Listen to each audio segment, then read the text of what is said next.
This is a par 70, that is 7,421 yards. This is a George C. Thomas design, 1927, Gil Honda renovation, 2010.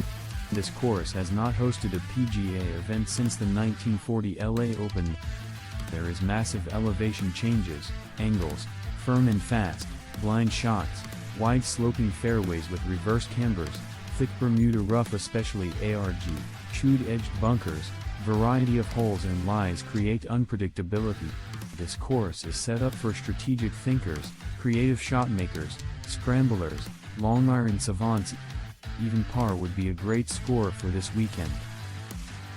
There are 5 par 3s that can play as short as 77 yards and as long as 303 yards, 3 par 5s, 2 of them are reachable. There are 6 crazy long par 4s at 480 plus with 3 at 505 plus. There are 0 water holes on this course. Here are our top 3 picks going into the first is Wyndham Clark coming in at plus 12,000.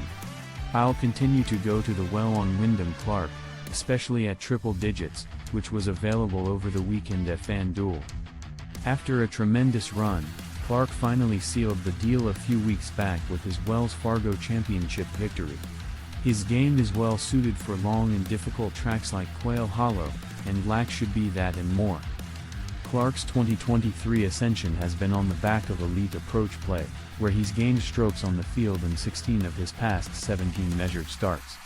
In fact, over his past 36 rounds, Clark ranks 4th in this field in approach and 3rd in total strokes gained per round. Like Homa at this time last season, Clark is displaying an all-around game that should garner more attention than it is.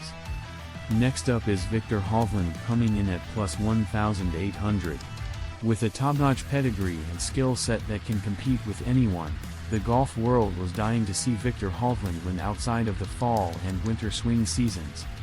2 weeks ago at the Memorial, we finally saw Hovland's breakthrough in a full-field PGA Tour event against elite competition, and now I'm ready for the floodgates to open.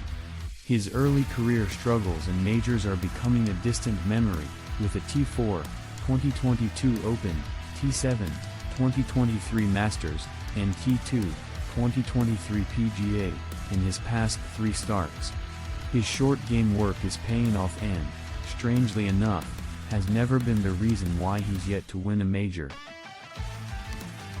In the 11 majors he's played where ShotLink data was captured, he's actually gained strokes around the green in 9 of those 11 major starts. He's long and accurate off the tee, one of the best long iron players in the world, and plays his best golf on long and difficult courses with bent grass greens. He's checking all the boxes this week. Last but not least comes Max Homa at plus 3,000.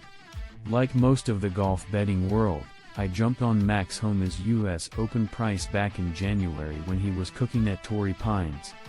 By the time he was finished winning the Farmers Insurance Open that week, his price had dropped down into the 20s at most shops but has climbed back up into the low 30s here despite all the stories about his familiarity and success at Lac. Surely by now, you've heard that Max Homa holds the course record here. The argument against Homa this week is that he's yet to contend in a major, and it'll get increasingly difficult to argue the other side if he doesn't play well this week. I've contended that he's simply a different player than he's been in years past, but it's sort of a put-up or shut-up week for Homa and his backers.